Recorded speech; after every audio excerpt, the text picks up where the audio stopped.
Colegas, estudiantes y amigos, ¿cómo andan? Bueno, les paso a comentar, me llaman por esta cámara de congelado con un problemita que hace ruido como chicharra, timbre cada 3 horas, 4 horas aproximadamente, es imbancable y bueno, obviamente que ahí podemos determinar, de acuerdo a las horas que nos está diciendo, que sea el contactor de las resistencias el que hace ese ruido.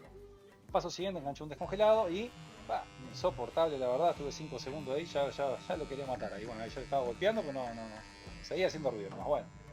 Te paso a comentar. En este caso yo soy un servicio técnico externo, entonces yo lo que tengo que ver es qué es lo más económico para mi cliente y que quede mejor.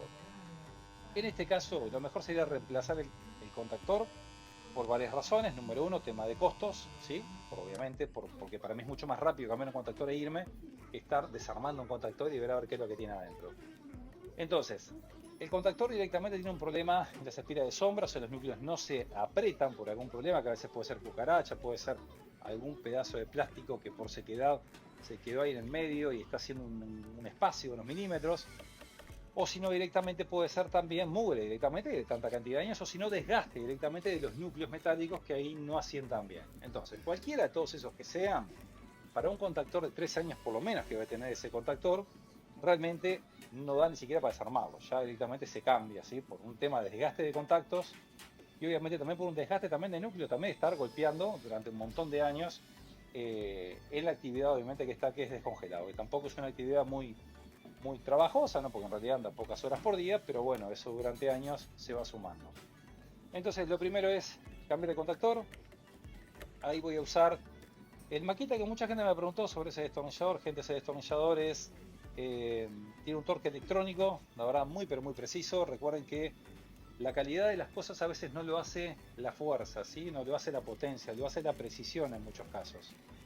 O sea, ustedes pueden tener un atornillador de muchísima potencia, pero no tienen control de la potencia y eso no sirve para nada, ¿sí? Porque pueden barrer algo, pueden romper algo. En este caso el WebS tiene 1.2 Nm para la parte de comando, la bobina y lo que viene a ser potencia 1,7 Nm de aprete que tiene que tener, ¿sí? Y ese Makita dentro de todo tiene más o menos un par que viene en el manual, ¿sí? Tiene algunas referencias sobre algunos Newton metros y está muy pero muy preciso. Después la batería demora como 3 meses también, la verdad un disparate de la batería.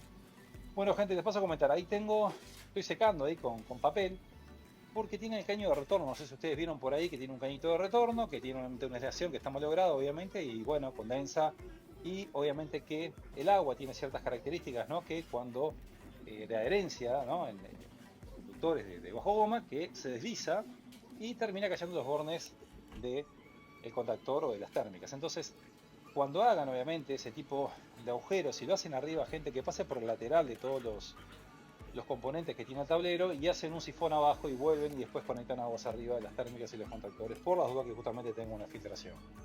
Lo ideal siempre hacerlo en la lateral o en la parte de abajo, con en lo posible, pero bueno, sería lo ideal, ¿sí? Bueno, igualmente puse una membrana arriba, bueno, le puse una membrana autoadherente para que justamente no tenga ningún tipo de problema con el tema de ingresos de agua. Después, ahí tenemos 3 ohmios en motor, 40 las resistencias. Si quieren esos valores después los anotan para tener referencia, entonces ustedes saben si hoy o mañana se quema alguna resistencia, ya automáticamente con la resistencia ya saben los paralelos, ¿no? Si tiene una quemada. Después, paso siguiente ahí, bueno, vamos a medir un poquitito lo que viene a ser, vamos a ver si podemos enganchar un descongelado, así podemos medir voltajes y amperaje nomás y ahí ya obviamente estaríamos finalizando el trabajo. Después si ustedes ven algo de repente del tablero que se pueda cambiar, lo que sea, se lo dejan en el informe, después se presupuesta en caso de que el cliente quiera, obviamente, ¿no? Bueno, 222, gente arriba y abajo. ST150, gente me falló, el voltímetro no sé qué problemita tuvo ahí, que bueno, lamentablemente me falló. Y bueno, en Omnius anda bien, continúa anda bien, pero en voltímetro anda mal, así que me quiero matar, pero bueno, cosa que pasa. 5.7 amperaje, y bueno, nos estamos viendo gente, cuídense, no me extrañen, nos vemos en el próximo video.